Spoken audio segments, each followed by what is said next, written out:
ఎవరైనా కూడా ఎం అనే అక్షరాలతో పేర్లు మొదలయ్యేటువంటి వారికి ఇప్పుడు ప్రజెంట్ ఏంటంటే అష్టమ శని అనేది కూడా వాళ్ళకు నడుస్తుందండి. ఎం అనే అక్షరంతో పేరు మొదలయ్యేటువంటి వారికి. అంటే మన జాతక కుండలిలో కన్నా ఈ పేరు వల్ల కూడా కొంత ప్రభావం అయితే కంపల్సరీ ఉంటది. ఎందుకంటే ఎం అనే అక్షరంతో మహేష్ గాని, మంజుల గాని, మనోజ్ గాని, మాణికంఠ గాని, మణి గాని, మనస్వి గాని, మమత గాని ఇట్లా ఎం అనే అక్షరంతో పేరు మొదలయ్యేటువంటి వారికి ప్రతి ఒక్కరికి ఈ యొక్క అష్టమ శని ప్రభావం ఖచ్చితంగా ఉంటుందండి.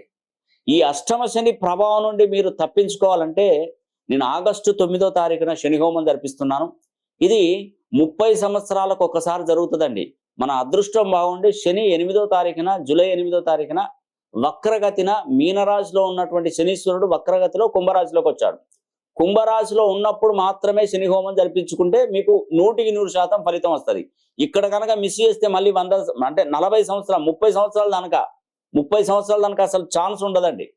కాబట్టి ఈ అవకాశాన్ని ప్రతి ఒక్కరు సద్వినియోగం చేసుకోండి. ఉద్యోగంలో వెనకబడిపోయినా, ఉద్యోగాలు రాకపోయినా, ఆరోగ్య స్థితిగతులు ఇబ్బంది పడుతున్నా, డబ్బులు ఎక్కువగా ఖర్చు అయిపోతున్నా, భార్యాభర్తల మధ్య గొడవలు స్టార్ట్ అవుతున్నా, రావాల్సినటువంటి అమౌంట్ పెండింగ్ లో పడిపోతున్నా ఖచ్చితంగా ఒక్కసారి శని హోమం జరిపించుకోండి.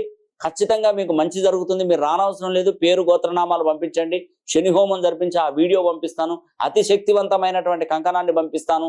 ఎందుకంటే 25 శ్రావణ శుద్ధ విధియ నుండి శ్రావణ శుద్ధ బహుళ షష్ఠి వరకు కూడా ఈ శని దీక్షలు జరుగుతాయి మన భారతదేశంలో.